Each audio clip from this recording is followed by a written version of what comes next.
Survivor Philippines Palau. Humarap agad sa mahihirap na challenges ang 16 castaways. Nagkaroon agad ng kanya-kanyang alliance ang mga miyembro ng bawat tribo. Namang na sa Palau!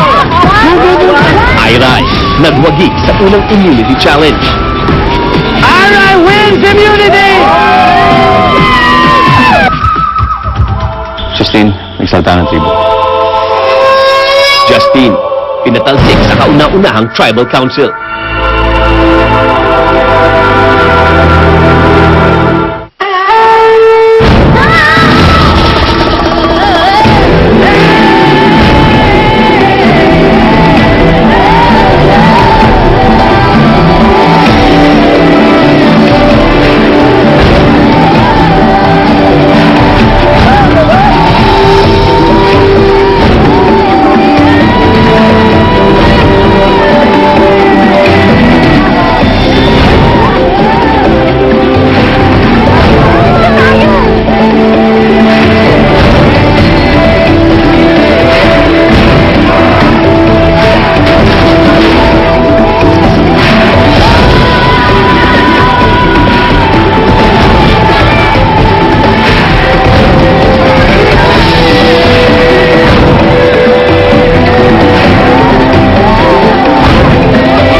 I'm sorry, Justin. I love you. Ayun naman!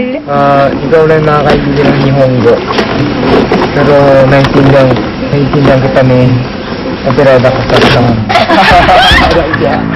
Walang iya ka! Ano ba? Wala ka talaga doon. Tama din yun kasi yung asus Yun mo ang eh. reason eh. Pero parang tama na.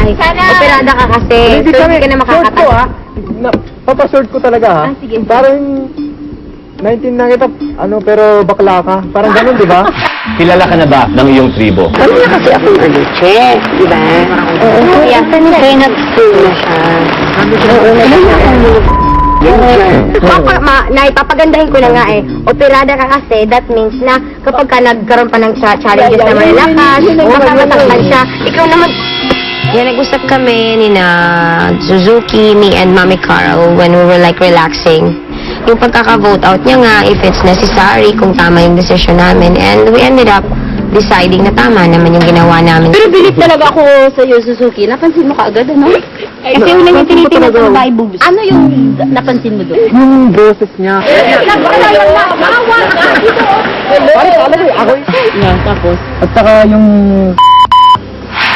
challenges na yung una, nagbubuhat siya, di ba? Tapos? Parang yung boobs niya, parang naangat. Kasi pag lalaki, Walang niya. naangat eh. Pero ano kasi, mga boys kayo, ano feeling niyo? Hindi lumalabas yung pagkabakla niya pagkasama kayo? Ano? Hindi. Hindi siya Hindi, babae talaga siya na, Hindi. super. Babae siya.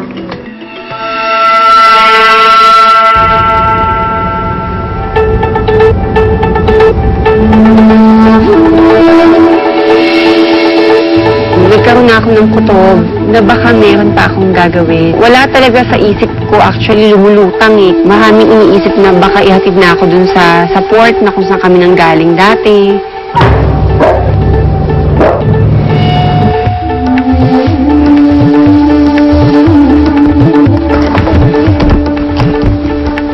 Justin, para sa'yo, hindi pa tapos ang laban dito sa Survivor Philippines Palau. May pag-asa ka pang makabalik sa laro.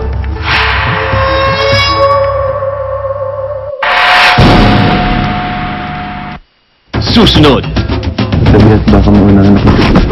May mga manok tayo. Manok tayo.